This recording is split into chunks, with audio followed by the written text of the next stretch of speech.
하나님의 백성으로 택함 받았음에도 불구하고 풍요롭게 살지 못하는 경우를 자주 봅니다. 여기서 말하는 풍요라고 하는 것은 단지 물질적인 풍요만을 의미하는 것이 아니라 영적인 풍요로움, 그리고 그 마음의 풍요로움을 의미합니다. 그러니까 여기서 풍요는 우리의 삶 전체를 이제 포괄하는 의미입니다. 택함 받은 백성이라면 적어도 영적인 풍요로움을 누려야 될 것이고 마음의 풍요로움을 가지고 살아야 될 것입니다. 그런데 그렇지 못한 경우를 종종 보게 됩니다. 그 이유가 무엇이라 생각합니까? 참 이런 질문을 던지면 답을 듣기가 쉽지가 않습니다. 왜냐하면 영적인 풍요로움을 누리지 못하는 이유들이 너무 많기 때문에 그렇습니다. 그러나 적어도 그 가운데 몇 가지를 생각해 본다면 우선은 이 세상의 사상들이 우리의 영혼을 갉아먹고 있기 때문입니다. 우리 시대의 사상이라면 생각해 보십시오. 우리 시대는 무엇을 추구하며 살아갑니까? 아마 이 자본주의의 절정을 이루고 있는 시대이기 때문에 자본의 힘을 너무나도 의지하며 살아갑니다. 어제 저도 처음 이제 그 말을 듣고서 생소하게 여겼는데 우리 지혜랑 대화를 하는데 금융치료라 이런 말이 금융치료. 우리가 금융치료가 있구나. 그래서 그 금융이 우리의 힘들고 어려움을 치료해줘서 또 이겨나간다라고 하는 말을 들으면서 참 여러 가지 생각을 하게 되었습니다. 우리가 정말 예수 그리스도가 주시는 치유보담도 금융치료가 우리를 더 강건하게 만든 건가? 여러 가지 생각을 하면서 우리의 영혼에 대한 질문들을 스스로가 던져보았습니다. 어쨌든 세상의 사상들이 우리의 영혼을 갉아먹고 있어서 우리가 구원받은 백성임에도 불구하고 영적으로 풍요로운 삶을 살지 못하는 것을 이제 보게 됩니다. 둘째는 우리의 죄가 우리를 부패하게 만들기 때문입니다. 그러니까 죄가 나의 영혼을 부패하게 만들어서 풍요로운 삶을 살지 못하게 하는 것이죠. 세 번째는 우리가 스스로 영적인 성장을 위하여서 애쓰지 않기 때문입니다. 구원받은 백성이 되었는데 그 구원받음의 은혜를 풍요롭게 유지하고 누려야 되는데 그러하지 못한 우리의 모습들이 있습니다.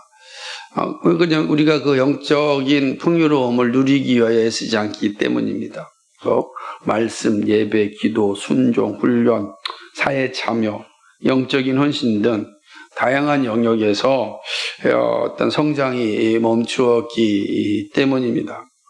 그 가운데 마지막으로는 이 성경에 대한 가벼움이 우리로 하여금 영적인 풍요를 누리지 못하게 합니다.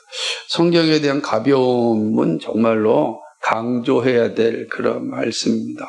우리가 정말 말씀대로 산다라고 말씀의 사람이다라고 하면서도 실제로 우리의 삶에는 말씀에 대한 가벼움이 있습니다. 그래서 말씀을 가까이 하지 않고 말씀이 들려주는 소리에 귀를 기울이지 않고 그냥 가볍게 듣고 흘려보내는 그런 습성이 우리에게 있기 때문에 그렇습니다.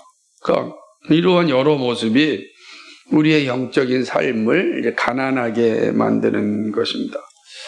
그러므로 영적인 풍요를 누리기 위해서는 풍요롭게 하지 못하는 이런 길들에서 일단은 벗어나야 됩니다. 그러지 않겠습니까? 벗어나지 않고서는 안 되는 거예요. 그럼 어떻게 벗어날까? 그 벗어나는 첫 번째 시작이 있습니다. 그건 바로 회개입니다.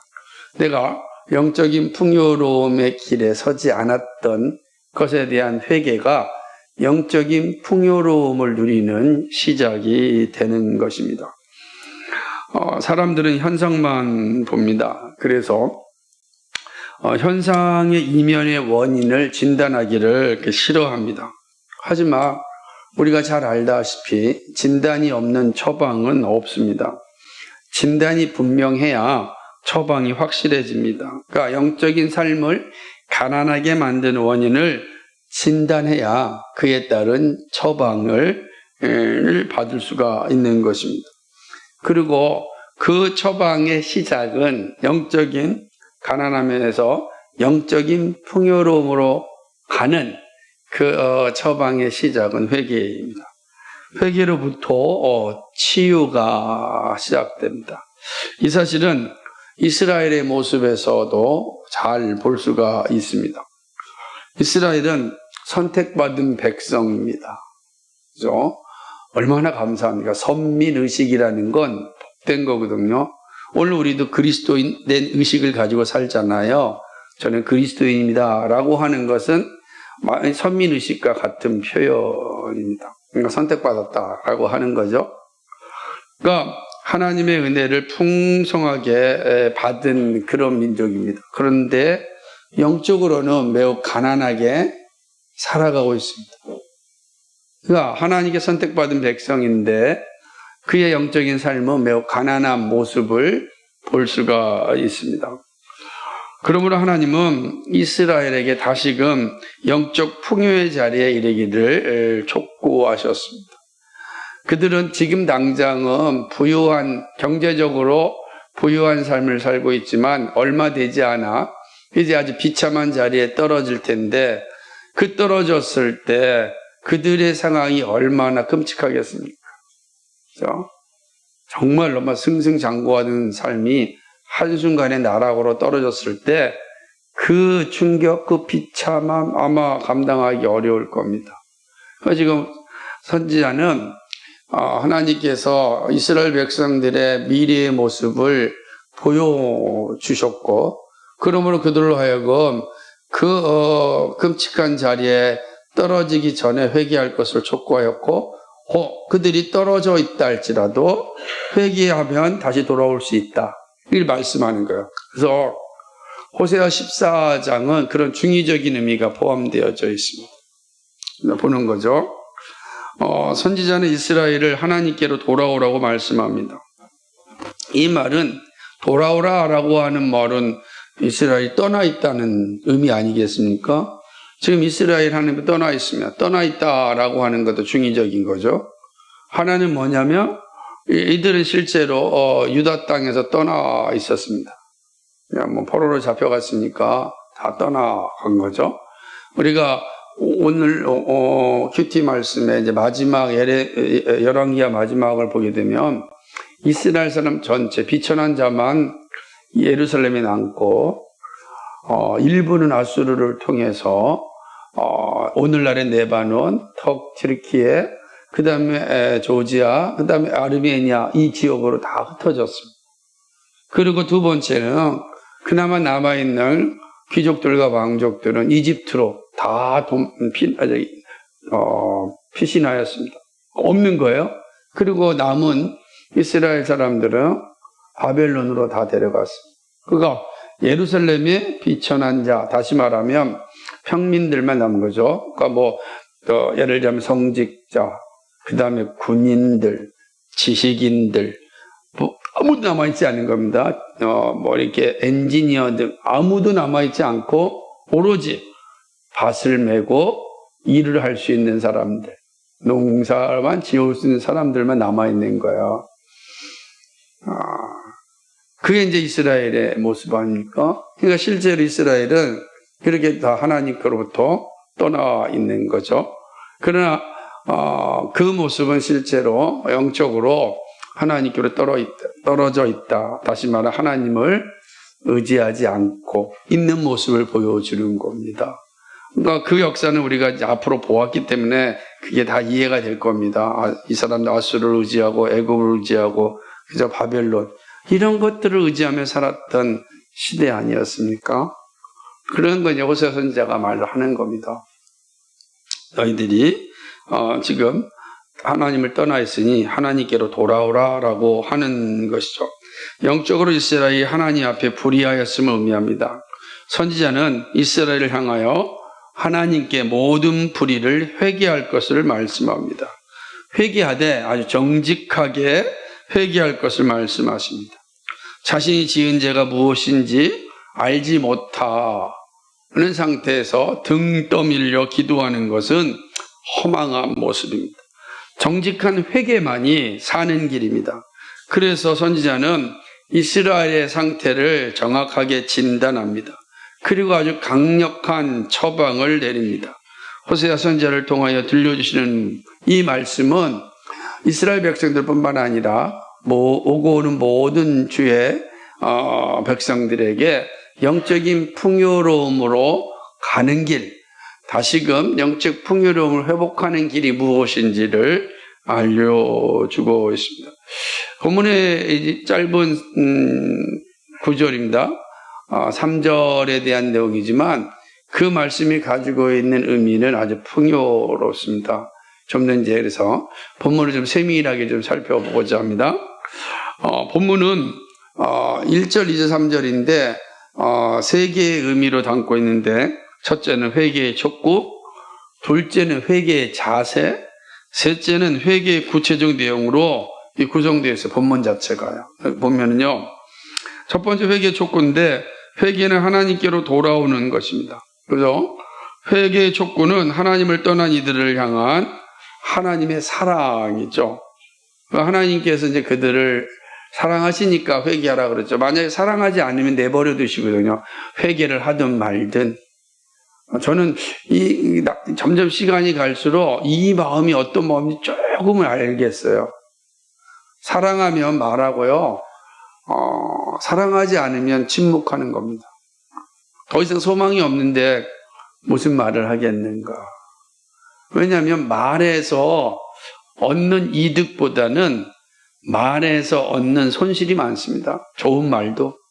그러니까 뭘 얘기해서 그냥 좋은 소리 듣겠어. 그냥 뭐 알아서 살겠지. 이렇게 할 때가 너무 많은 거죠. 사랑이 점점 식어지고 있다는 증거입니다. 사람들은 그런 말을 들으면 이제는 좋아졌다고 생각을 하는데 그 착각입니다. 그러니까 하나님의 말씀이 이스라엘을 향하여서 돌아오라 라고 하는 것은 아직 하나님께서 이스라엘을 사랑하고 있다는 뜻이죠. 사랑하지 않으면 내버려 두시는 거죠. 왜 그러냐면 우리가 그 열왕의 역사에서 보게 되면 하나님께서 그 용서하기를 즐기지 아니한 왕도 있잖아요. 용서하기를 즐거워하지 않아요. 내버려 두신 거죠. 이렇게 살아라 라고 하는 것 아니겠습니까? 그러니까 이 사랑을 듣는 자에게는 참으로 하나님의 은혜가 임하지만 이 사랑을 듣지 않는 자에게는 이제 참으로 하나님의 강력한 심판이 임하는 겁니다. 이스라엘의 현실은 하나님 앞에 참 불의하였습니다. 오늘 보게 되면 3절에 내 하나님 여호와께 돌아와라 네가 불의함으로 말미암아 엎드려졌느니라. 그러니까 이스라엘 상태를 표현하기를 그들이 불의하다라고 이야기하는 것입니다. 그러니까 공의롭지 못한 겁니다. 의롭지 못하는 겁니다. 불의한 상태입니다. 뿐만 아니라 뭐라 그러죠? 엎드려졌다라고 얘기해요. 엎드려졌다라고 하는 이 말은 넘어지고 비틀거리는 상태를 의미하는 것입니다. 그러니까 이스라엘이 어떻다고요? 비틀거리고 엎드러진 넘어진 상태요. 그 소망이 없는 상태죠. 그러므로 이스라엘이 회복할 수 있고 소망을 가질 수 있는 유일한 길은 하나님께로 돌아오는 것입니다. 그것이 다시 일어날 수 있는 힘이 됩니다. 회개는 오늘의 상황과 미래의 결과에 대한 바른 인식에서 시작합니다. 하나님 앞에 불의함은 반드시 몰락의 결과를 맞이하게 합니다. 회개는 이러한 현실에 대한 탈출이며 평화를 누리는 기쁨이 됩니다. 그러나 회개의 자리에 서지 않는다면 영적인 평화는 결코 누릴 수 없습니다. 그러므로 하나님이 이스라엘을 향하여 돌아올 것을 말씀하시면서 현실의 죄를 분명하게 드러내셨습니다. 하나님 앞에서의 불의함이 무엇인지 말씀하셨습니다. 그리고 이러한 죄에서 회개하지 않는다면 몰락의 길에 떨어질 것이다. 이게 말씀하시는 겁니다. 그래서 1절에서는 너희가 지금 여호와께 돌아오라. 너희가 불의함으로 지금 엎드려졌다.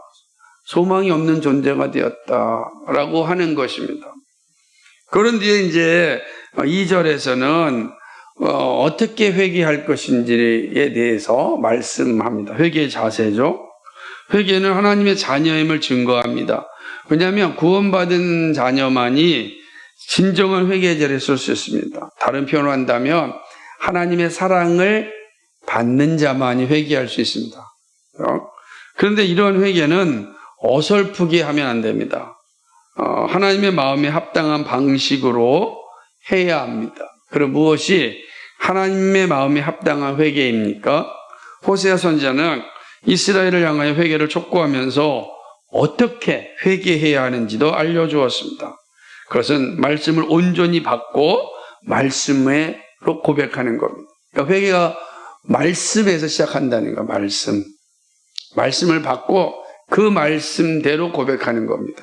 그러니까 내 마음대로 하는 것이 아니라 말씀이 주어지면 그 말씀에 근거하여서 회개해야 합니다.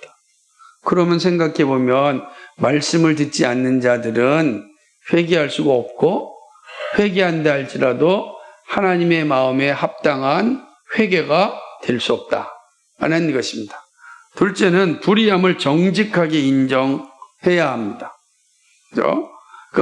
내가 자신의 죄에 대한 분명한 인식이 있을 때 그것이 이제 바른 회개가 되는 것입니다. 세 번째는 마음과 행위 모든 것이 하나님께로 돌아갈 것을 결단해야 됩니다. 마음도 우리의 행위도.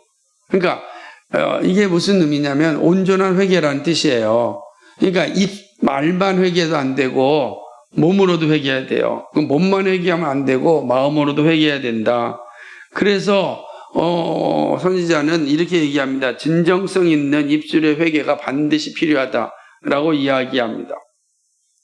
이 말은 회개는 말씀에 대한 온전한 고백이 근거다라고 하는 것이죠. 온전한 회개는 입술의 고백에서 시작하여 삶의 열매로 나타나는 것입니다. 입술의 고백이 입술에서 끝나는 것은 진정한 고백이 아니죠. 우리의 삶의 결단으로 나가야 합니다.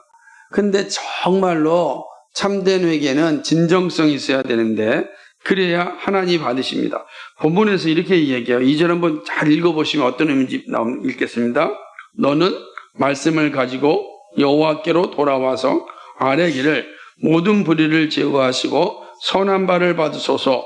우리가 수송아지를 대신하여 입술의 열매를 주게 되리이다. 아멘. 여러분이 여기서 이 말씀을 가지고 여호와께로 돌아와서라고 하는 이 말은 되게 요시아의 개혁에서, 그죠? 히스기야의 개혁에서 우리가 볼 수 있는 거예요. 율법책을 읽고 그 율법책에 따라서 회개하였잖아요. 율법책이 없었다면 자기 소견에 옳은 대로 살았단 말이에요. 근데 율법책을 읽으니까 자신들의 죄가 무엇이 드러났고 그 죄를 회개한 겁니다. 그러니까 우리가 생각하는 나는 내가 이게 죄야 라는 게 그거는 회개가 아니고 성경이 말씀하는데 내 영혼이 비춰봤을 때 그 말씀에서 벗어난 것에 대해서 회개한다. 그게 참된 회개다라고 하는 겁니다.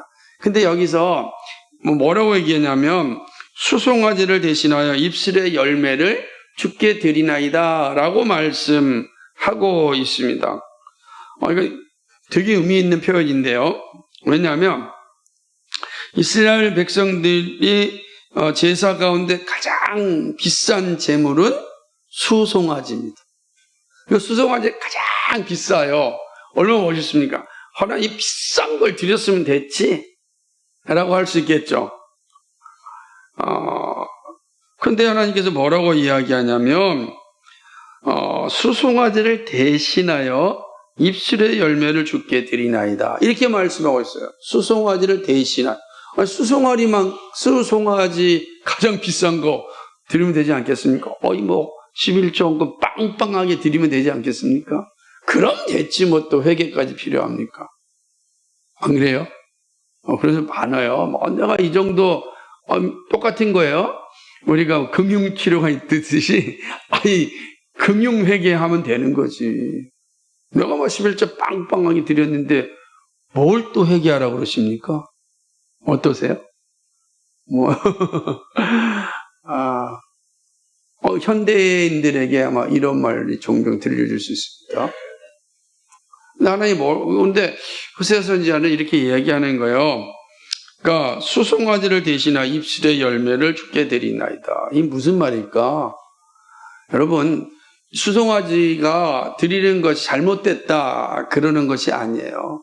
그건 하나님이 정하신 이 번제의 그 속죄제의 근원이니까 당연히 해야 돼요. 근데 그것만 하면 안 된다. 마치 고르반 말하고 부모를 섬기지 않는 게 죄가 되듯이 그냥 나 수송아지 드렸어 라고 끝나는 것은 아니라는 거야. 그러니까 입술의 고백이 필요하다라고 하는 건 뭐냐면 상한 심령의 고백이 있어야 된다는 거예요. 내가 정말 상한 심령으로 회개할 때 하나님이 그 회개를 받으시는 것이죠. 하나님의 뜻대로 행하는 기도입니다. 주여 주여 하는 자마다 다 천국에 들어가는 것이 아니라 하나님의 뜻대로 행하는 기도. 그것이 바로 행하는 사람이 천국에 들어갑니다. 그러니까 단순히 물질만 드리는 거로 끝나는 것이 아니라 우리의 상한 심령으로 그리고 주님의 뜻에 합당한 그런 기도가 있어야 된다라고 하는 거죠. 하나님은 천천의 수양보다 정직한 입술의 회개를 원하십니다. 입술의 회개는 진정성을 의미하는 거죠. 회개의 자세는 하나님의 마음을 움직입니다. 움직여야 합니다.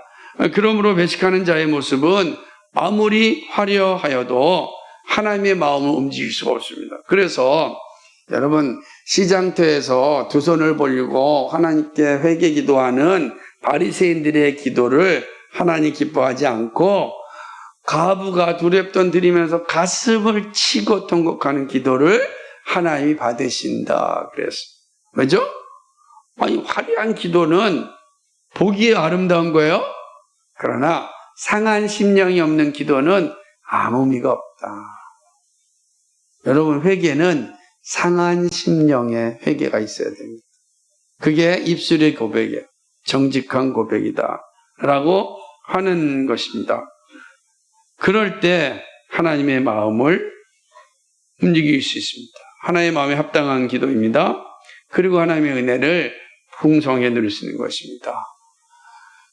이제 세 번째로 이제 3절에서는 회개의 내용과 그 구체성을 말씀합니다. 회개의 촉구와 회개의 자세를 보았다면 좀 더 구체적인 측면으로 들어가야 되는데 바로 회개의 내용입니다. 어떻게 기도해야 될까라고 한다면 무엇을 기도해야 되냐, 회개해야 되냐라고 하는 것이죠. 회개는요, 이론이 아니라 실제입니다. 사실 그래서 1, 2, 3절을 1절하고 3절하고 2절로 가면 좋겠지만 우리 순서대로 살펴본 거예요. 자, 회개의 구체적인 내용 어떤 건가? 회개는 실제라 그랬습니다.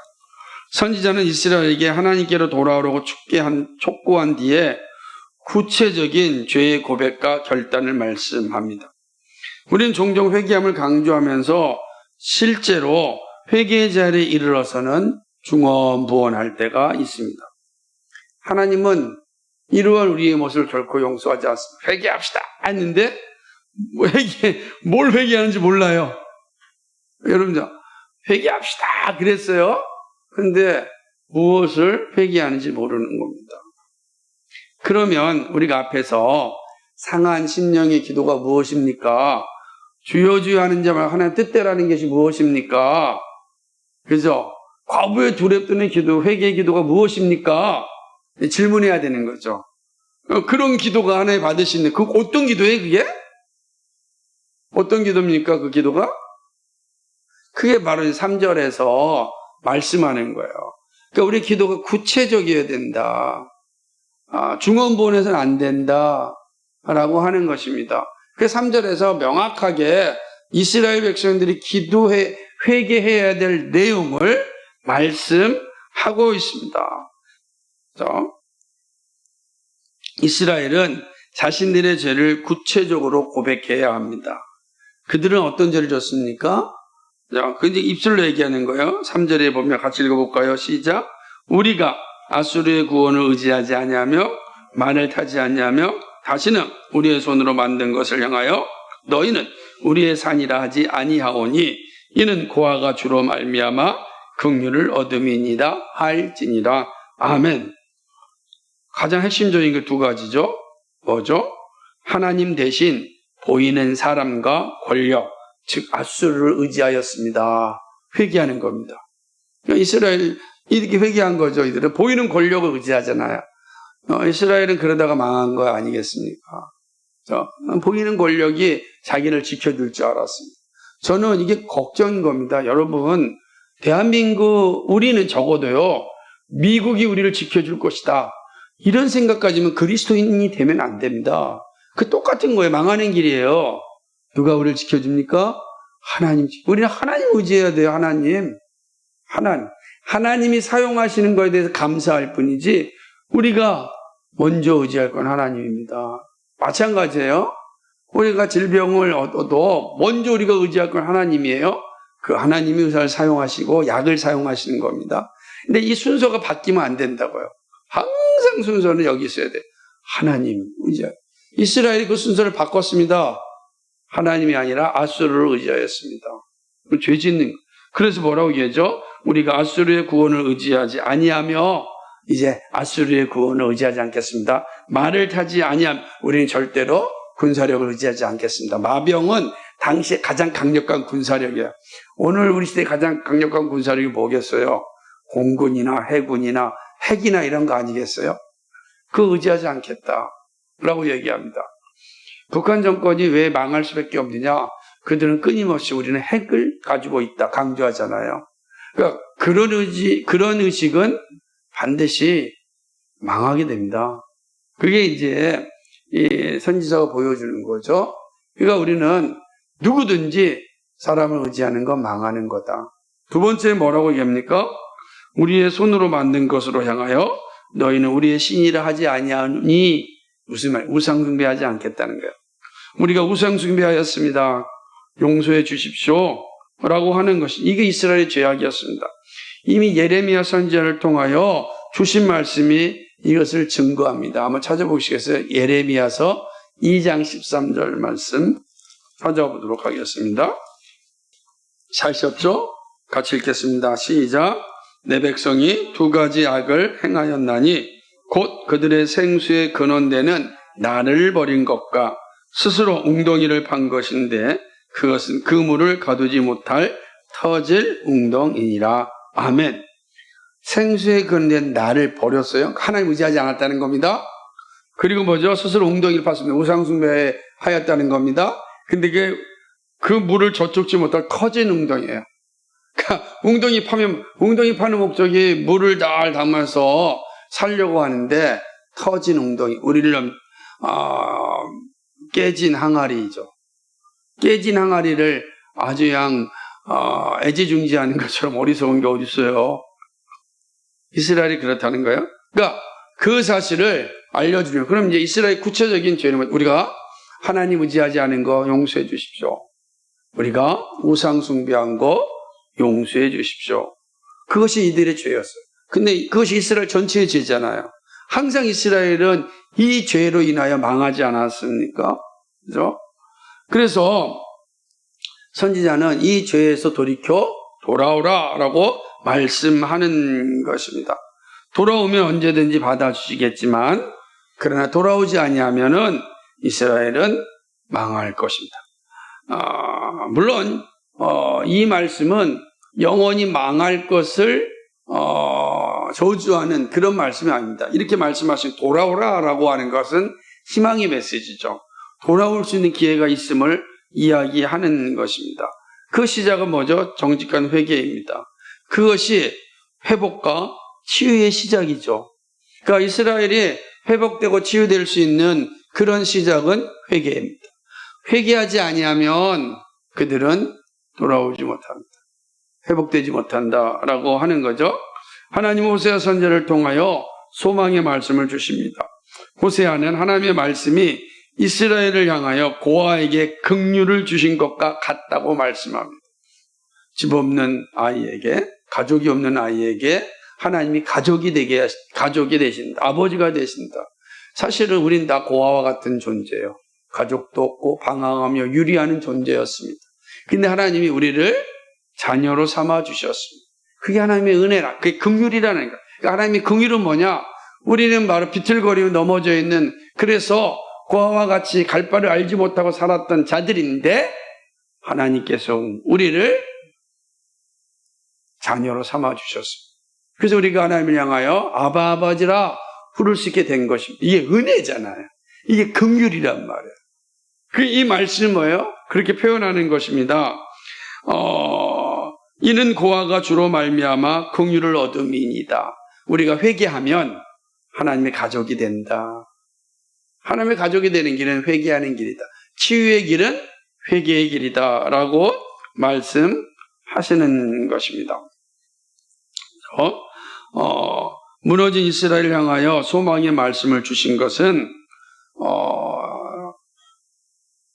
이스라엘 자체에게만 의미가 있는 것이 아니라 오늘을 살아가는 우리에게도 이 말씀이 매우 소중하기 때문에 그렇습니다.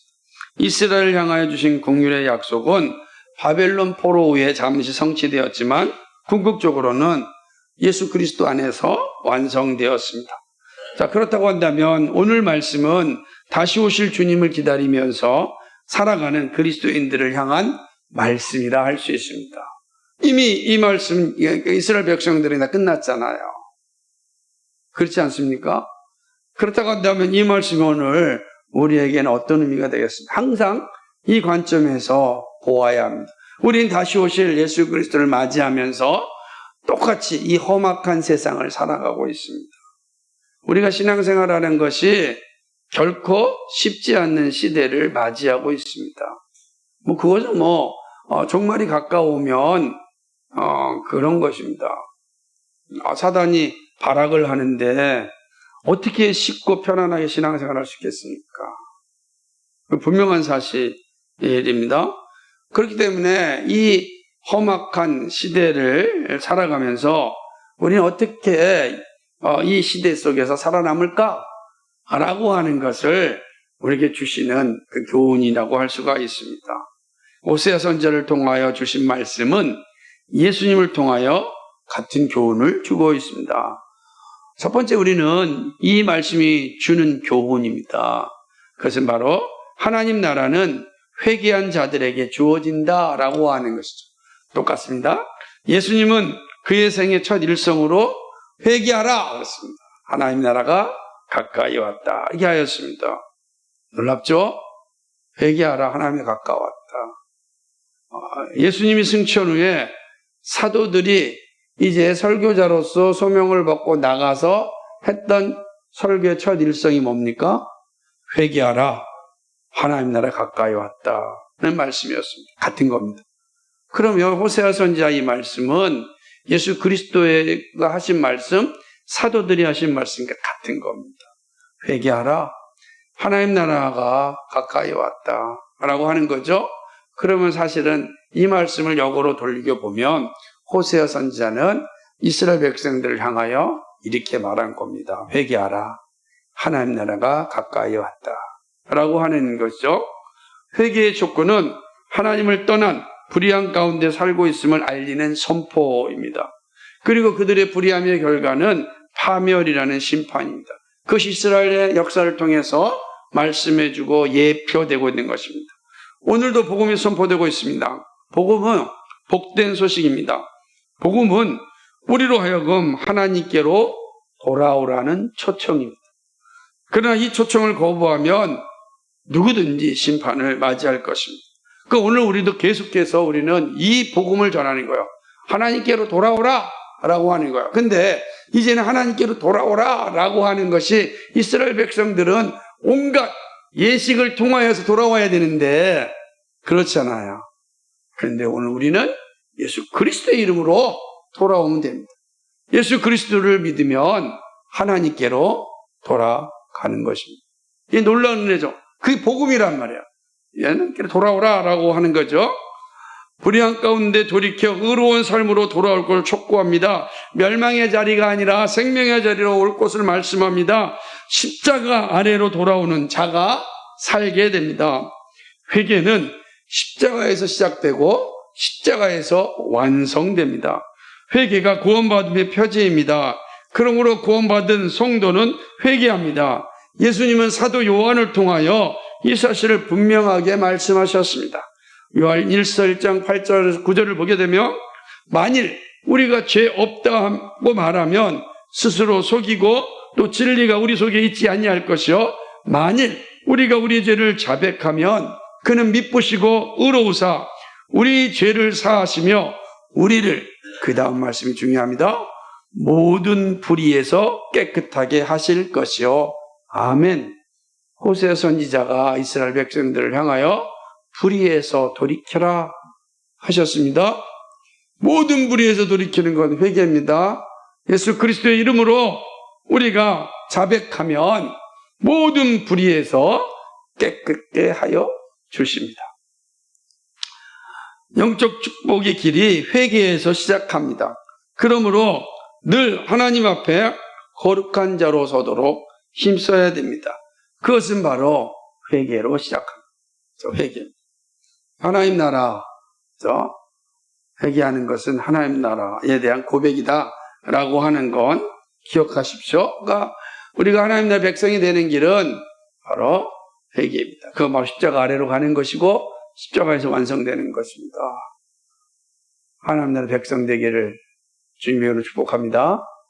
두 번째는 정직한 회개가 필요합니다.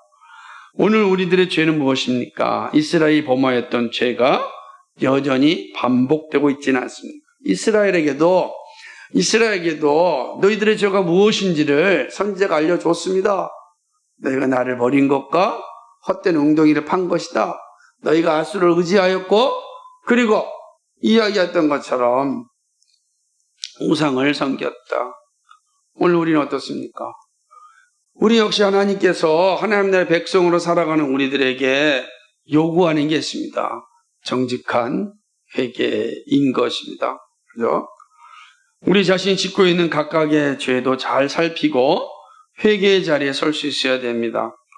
그것이 우리로 하여금 영적인 부패와 침체에 빠지지 않고 살아나는 길입니다. 우리 시대의 가장 강력한 죄는 인본주의와 만몬 숭배와 욕망 숭배입니다. 이거에 빠져 있습니다. 우리는 다 지금 이 사람이 최고인 시대에 살아가고 있지 않습니까? 그 사람이 모든 것의 중심이지 않습니까? 인본주의는 우리는 싸워야 됩니다. 사람이 제일 되는 목적이 하나님을 영화롭게 하는 건데 사람을 영화롭게 하는 시대에 살고 있어요. 싸워야 되는 것입니다. 우리가 자꾸만 오해하는 건 인권도 하나님의 영광 아래에 있을 때 의미가 있어요. 그것이 하나님의 자리로 가면 우상숭배가 되는 겁니다. 자칫 잘못하면은 우상숭배의 자리로 바로 갈 수가 있습니다. 그러므로 정신 바짝 차려야 됩니다. 인본주의와 싸워야 되는 것입니다. 그게 누가 되든 사람을 우선시하면 우리는 거부해야 됩니다. 그거 맞지 않습니까? 한번 생각해 보십시오. 예배의 중심은 하나님이죠. 사람이 아니란 말이에요. 그러니까 우리는 이런 인본주의와의 싸움을 철저하게 잘 감당해야 됩니다. 그것이 우리가 사는 길이죠. 우리가 정말로 사람 우선시해 살았다고 회개해야 됩니다. 여러분, 우리의 삶 속에 정말로 내가 주인이 되었다면 회개해야 됩니다. 회개하셔야 됩니다. 그러지 않으면 우리는 회복의 길이 없습니다. 한국교회가 정말로 하나님 영을 영화롭게 하고 그리스도 중심의 교회였는가? 그럼 하나님 지켜주십니다. 그러나 사람 중심이었다면 촛대를 옮기십니다. 그리스도 교회가 만몬 숭배하는 교회였다면 옮기십니다. 그리스도 교회가 정말로 욕망 숭배하는 그런 교회라면 옮기십니다. 그게 하나의 법입니다. 그래서 그 이스라엘의 모습을 통해서 보여주지 않았습니다. 그래서 기도하라는 겁니다. 우리가 이 사람을 섬겼던 거, 만몬을 숭배하였던 거, 그리고 욕망을 숭배했던 걸 회개합니다. 늘 우리가 회개해야 될 내용이에요. 회개해야 될 내용입니다. 내가 범하고 있는 죄를 바르게 살피고 돌이켜야 됩니다. 예수님이 말씀하신 것처럼 마태복음 6장 24절에 한 사람이 두 주인을 섬기지 못할 것이니 혹 이를 미워하고 저를 사랑하거니와 혹 이를 중히 여기고 저를 경히 여김이라. 너희가 하나님과 재물을 겸하여 섬기지 못하느니라. 그렇습니다. 예수님이 말씀하신 산상설교의 가르침 앞에 우리는 정직하게 대면할 수 있어야 됩니다.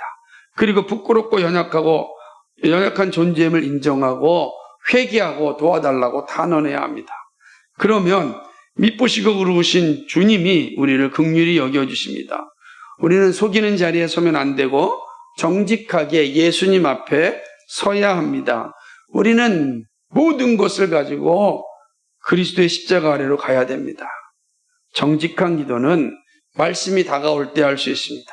그러면 말씀을 가까이 하지 않으면 정직한 회개가 없고, 정직한 회개가 없으면 주님이 주시는 긍휼의 은혜를 누리지 못합니다. 주님이 주시는 복을 누릴 수 없습니다. 이런 악순환이 일어나면 어떻게 되겠습니까? 그러므로 여러분, 주님 앞에 정직하게 대면하고 회개함이 있어야 됩니다. 회개가 은혜를 누리게 합니다. 그래서 이것이 오늘 말씀을 통해서 우리가 얻는 두 가지 교훈입니다. 말씀을 맺겠습니다. 이스라엘은 자신들의 문제를 인식하였습니다. 그리고 철저하게 회개의 자리에 서게 되었습니다. 이렇게 이스라엘은 하나님의 긍휼을 구했습니다. 이것이 이스라엘이 회복되는 은혜였습니다. 이스라엘이 회복된 은혜는 이 정직한 그리고 철저한 회개의 자리에 설 때입니다. 우리 한국교회가 여기저기서 막 신음소리가 들려오고 있습니다. 난리가 아닙니다. 그런데 여러분, 또 우리 교회, 한국교회를 생각할 때 우리 정확하게 진단해야 됩니다. 우리는 어떤가? 우리 정말 복음에 합당하게 살아가고 있는가? 인본주의가 교회 안에 가득하고 있지는 않는가? 교회 안에 만몬을 숭배하고 있지는 않는가? 오늘 제가 어제 들었던 이야기인데, 강남의 어떤 교회는 주일학교 고3반을 아예 없앴다고 합니다. 왜? 1년 동안 예배 안 되니까. 대학을 준비하기 위해서. 기가 막히지 않습니까? 그러고서 무슨 하나님의 긍휼을 구하겠어요? 정말 그것이 사실이라면 끔찍한 일이에요. 끔찍한 일이죠. 즉 우리가 그걸 꼭 회개해야 되는 거죠. 그런 걸 회개하지 않으면 그러면 사단의 독소가 교회 안에 들어오는 겁니다. 교인들이 정말 교회가 만몬 숭배에 빠지지 않냐면 세상이 교회를 두려워합니다. 세상이 교회를 두려워하면 교회를 무너뜨리는 일들을 하지 못합니다. 근데 교회를 가볍게 여기고 우습게 여기면 마음껏 짓밟습니다. 역사가 그렇습니다. 안 그렇겠습니까? 예. 교회가 온갖 욕망에 빠져 있어서 교회로서의 특징, 그리스도의 특징이 사라지면 여전히 짓밟습니다.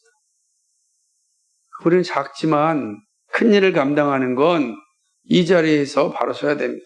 저는 비천한 자를 예루살렘에 남겨주었던 이스라엘 역사를 보면서 정말 큰 은혜를 받았습니다.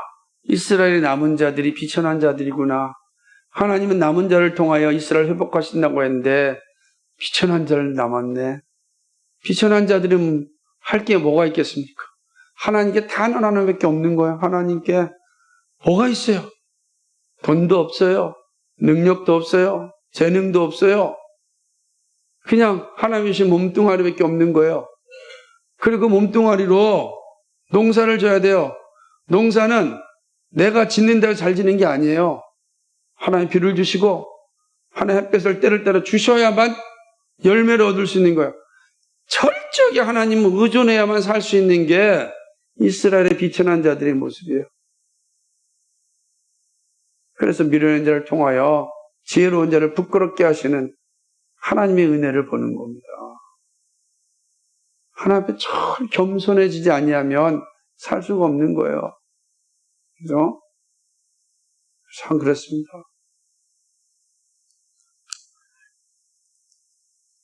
그 은혜를 보면서 세상이 어떻게 되든 중요한 건 우리가 하나님 의존하며 살아가는 사람이 되어야 된다라고 하는 것입니다. 어떠한 일이 있더라도 우리는 우상숭배와 싸워야 됩니다. 우리는 날마다 십자가 아래로 모여야 합니다. 십자가만이 우리를 살려줍니다. 모든 죄악을 이기는 길은 십자가의 은혜입니다. 이생의 자랑과 육신의 정욕과 안목의 정욕을 이기는 길은 십자가의 능력입니다. 우리의 능력으로 안 됩니다.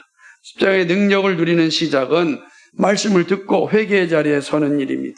우리의 죄 있음을 고백하고 긍휼을 베풀어 주시기를 기도해야 됩니다. 무엇보다도 주님 앞에 정직함이 필요합니다. 그러면 긍휼에 풍성하신 주님께서 안아주시고 용서해 주십니다. 주님의 용서가 새로운 삶을 사는 능력이 됩니다. 지금 내가 할 수 있는 일이 무엇인지 살펴야 합니다. 그리고 내가 있는 자리에서 그리스도 앞으로 나가야 합니다. 나의 죄를 인정하고 용서를 구하고 죄를 죽이고 은혜의 지배 아래 살 수 있도록 강구해야 됩니다. 여러분 무엇을 의지하시겠어요? 그래서 무엇을 소망하며 살아가겠습니까? 예수 그리스도만이 우리의 의지고 예수 그리스도 우리의 소망입니다. 여러분 있는 자리가 십자가의 자리입니다. 항상 기억하시고 그 자리에 무릎 꿇고 주님을 의지하십시오. 주여 지혜를 주십시오. 주여 능력을 주십시오. 주여 내가 은혜의 지배 아래 살게 해주십시오. 주의 영광을 나타내는 삶이 되게 하여 주옵소서. 그 자리에 기도하십시오. 그러면 주의 은혜가 우리와 함께합니다. 약속하셨거든요. 그런 은혜를 충만하게 누릴 수 있는 주의 사람들이 되기를 간절히 소망합니다. 그것이 교회를 살리는 가장 중요한 길입니다. 기도합니다. 거룩하시고 자비하신 아버지 하나님, 감사하고 고맙습니다. 오늘 우리에게 주신 말씀을 통하여 우리 자신을 돌아보게 하신 것 감사합니다. 호세아를 통하여 이스라엘의 그 아버지 하나님 멸망과 회복에 대하여 말씀을 주셨습니다. 하나님 멸망과 회복의 자리에 서 있는 저들의 모습을 통하여 오늘 우리도 우리에게 말씀합니다. 너희도 멸망과 정말 회복의 자리에 설 텐데 어떻게 할 것이냐 라고 말씀합니다. 오 주님 회개하라. 하나님 나라 가까웠다라는 주의 말씀 앞에 저희들 대면합니다. 그리고 주의 십자가 아래 내려갑니다. 하나님 아버지 우리의 죄를 용서하여 주옵소서. 오 하나님 우리의 인본주의적 아버지 사상을 용서하여 주옵소서. 하나님 우리의 만몬 숭배를 용서하여 주옵소서. 하나님 우리의 욕망 숭배를 용서하여 주옵소서. 하나님 오직 그리스도만을 바라보고 그리스도를 사랑하고 그리스도 십자가를 붙잡고 날마다 그리스도와 함께 살아갈 수 있는 저희들 되게 하여 주옵소서. 저희들 연약하고 힘이 없습니다. 부족합니다. 나약합니다. 주님 도와주셔서 죄를 죽이고 은혜의 지배 아래 살아갈 수 있도록 주님 도와주옵소서. 주님 도와주옵소서. 그리하여 하나님의 교회를 세워나갈 수 있도록 인도하여 주옵소서. 감사하며 예수 그리스도의 이름 받들어 기도하옵나이다. 아멘.